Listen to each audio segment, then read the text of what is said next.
मुलुगनां दिनै 8 मार्च मुलुगनां आइजो सान फालिदों।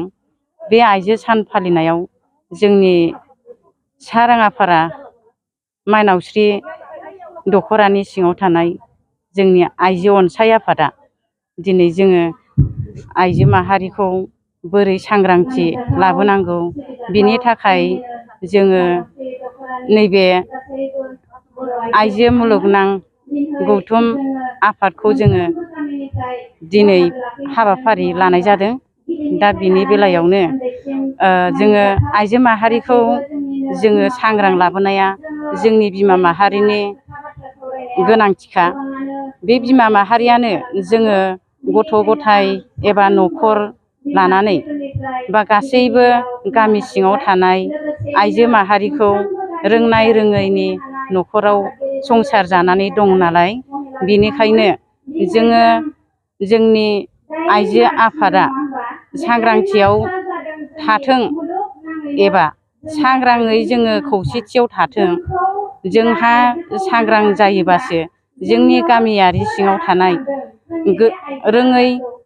रोंनाय रोङै आइजो दं, बिसोरनि सिगाङाव जाहाथे जोङो फंनैसो गियान सोलांनो हागोन नामा, नै बिनि नोजोर बोनानै दिनैहाय जोङो बे 8 मार्च जोंनि आइजो सान फालिथायखौ जोङो जोंनि माइनावस्रि दख'रा आइजो अनसाय आफादा बे हाबाफारिखौ लानाय जादों।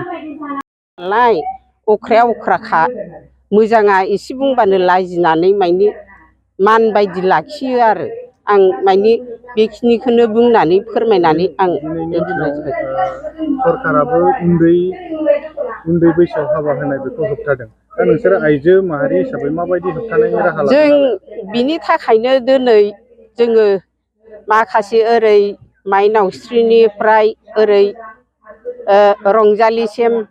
रंजालिनिफ्राय जुगिबिलसिम जाहाथे जानासार जाथों मिन्थिथों होननानै जोङो बे खामानिखौ दाखालि थांनाय मिथिङाव सावरायलायनाय जादोंमोन आरो।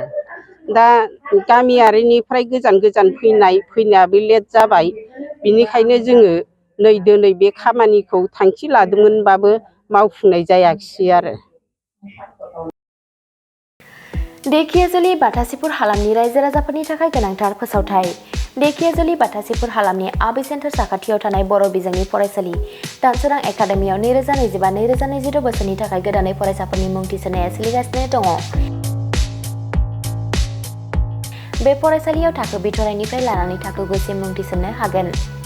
2020 मायथाइयाव गायसनजानाय बे दानसोरां एकाडेमियाव नोंथांमोनहा नांगौ रोखोमनि फोरोंथायनि खाबुफोरखौ मोननो हागोन, जेरै फराफारि फोरोंनायनि अनगायैबो कम्पिउटार सोलोंनाय, गेलेनाय, आलादा थाखो फोरोंनाय जेरै इंराजि आरो हिन्दी आयदानि सायावबो जर'खायै फोरोंथाय होनाय जायो। बेनि अनगायैबो हौवासा आरो हिन्जावसाफोरनि थाखाय आलादा हस्टेल थानायनिबो खाबु दङ। बेजों लोगोसेनो फरायनायाव उन जानानै थानाय एबा गोसोआव लाखिनो हायै फरायसाफोरखौ आलादायै फोरोंनायनिबो खाबु होनाय जादों।